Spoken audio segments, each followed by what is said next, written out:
The school compound was shaking with laughter. The sun blazed over Bright Future Academy, but the real heat wasn't coming from the sky, it was coming from the roasting David Johnson was getting from Sandra Williams.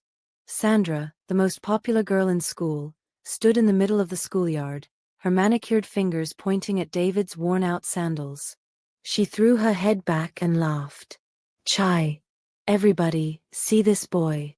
Aha, David, why do you like suffering yourself? Even beggars no day wear this kind of shoe." The crowd of students erupted in laughter. David froze. He wanted to disappear. It was bad enough that he was one of the poorest students in the school.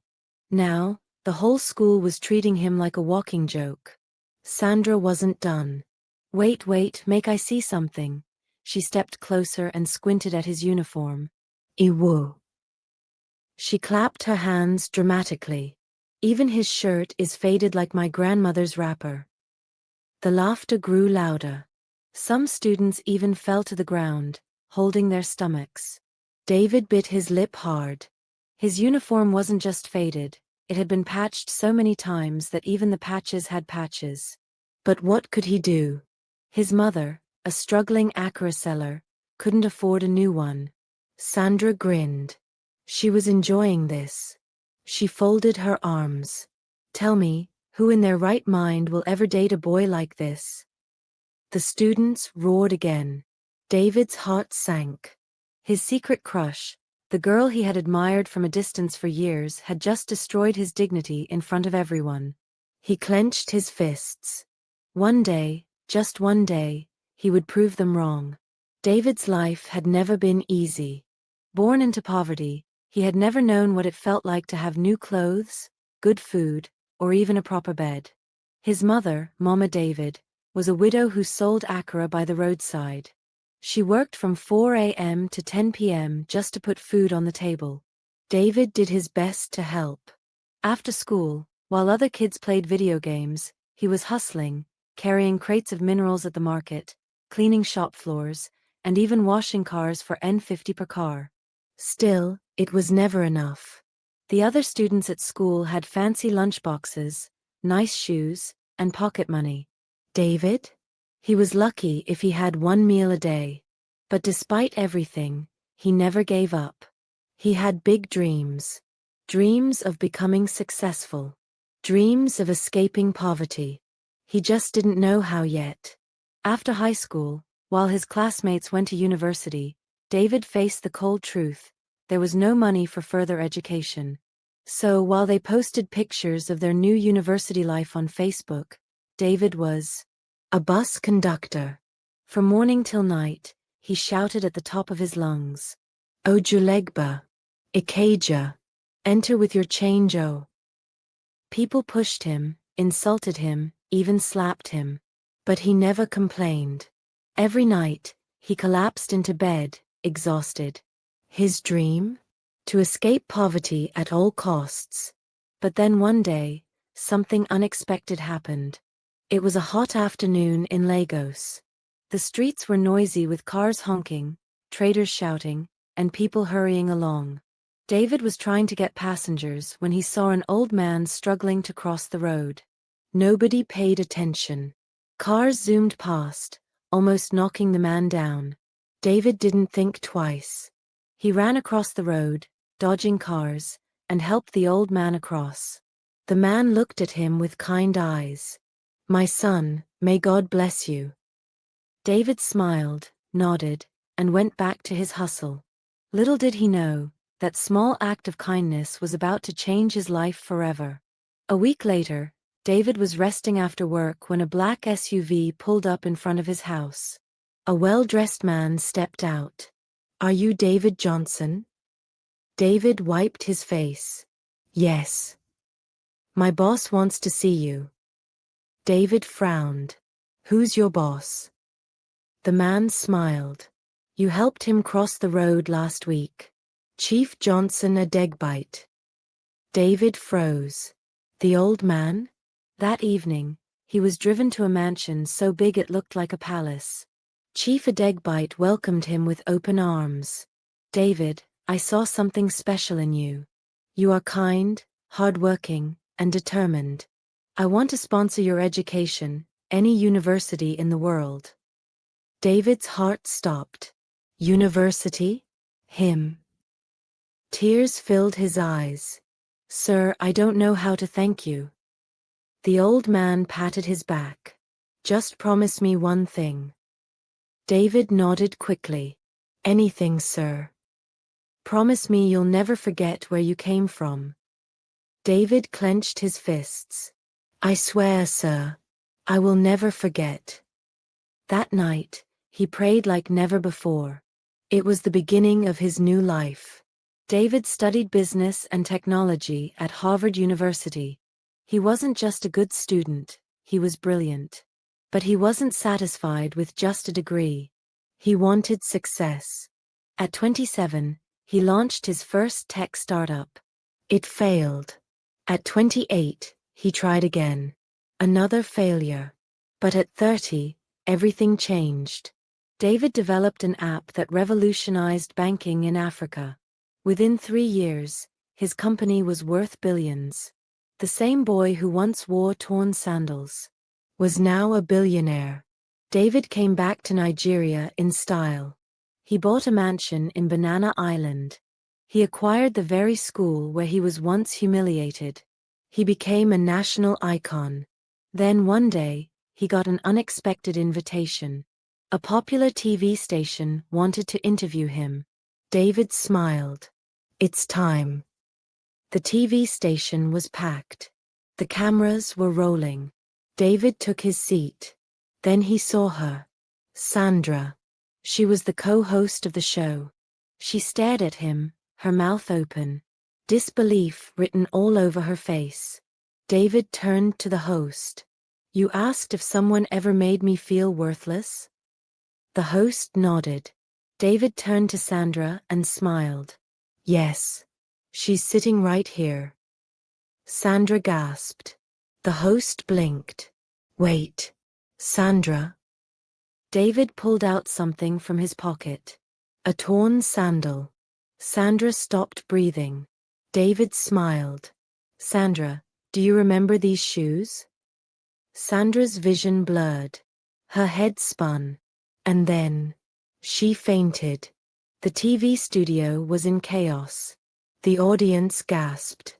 The cameraman fumbled. The host jumped to his feet.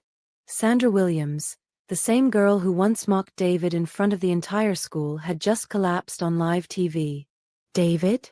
He simply leaned back in his chair, crossed his legs, and smiled.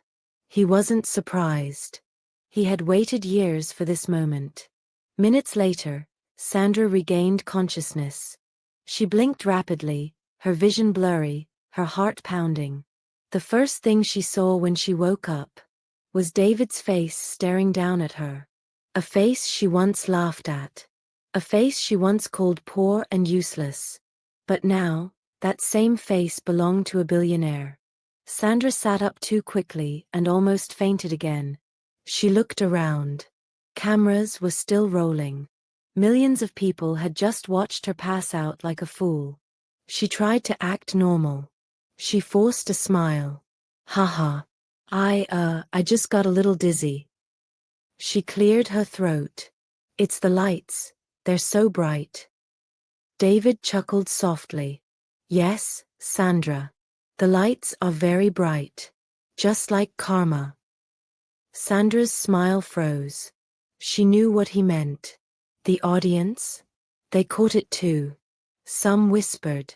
Some giggled. Sandra could feel their eyes on her. She was the joke now. The host, still shaken, cleared his throat. Well, David. It seems like you and Sandra have a past. David smiled calmly. Oh, we do. A very interesting past. Sandra shifted uncomfortably. David turned to the audience. You see, when I was in school, I was poor. I wore torn sandals, I had no lunch money, and I was mocked every day. The audience listened carefully. Sandra held her breath. David continued. There was one person who made sure I never forgot how poor I was. He turned to Sandra. It was her. A collective gasp filled the room. Sandra's eyes widened. The host looked between them. Wait. Sandra, is this true? Sandra swallowed hard. I mean, it was just childish jokes. We were all kids. David nodded slowly. Childish jokes. He pulled something from his pocket. A small, tattered sandal. Sandra's face turned pale. David held it up. This was the sandal I wore when Sandra mocked me in front of the entire school. The audience gasped again. David leaned in. Sandra, do you remember what you said to me that day? Sandra looked down. She remembered every single word. David repeated it. Who in their right mind will ever date a boy like this? The audience went dead silent. The host's jaw dropped. Sandra wished the ground would swallow her. Sandra needed to escape. She laughed nervously. David, that was years ago. And look at you now. You're rich.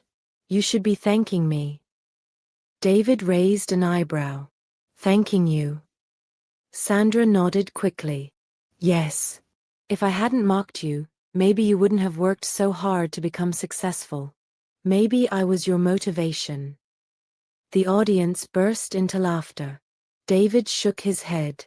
So you're saying I should thank you for humiliating me? Sandra forced another smile.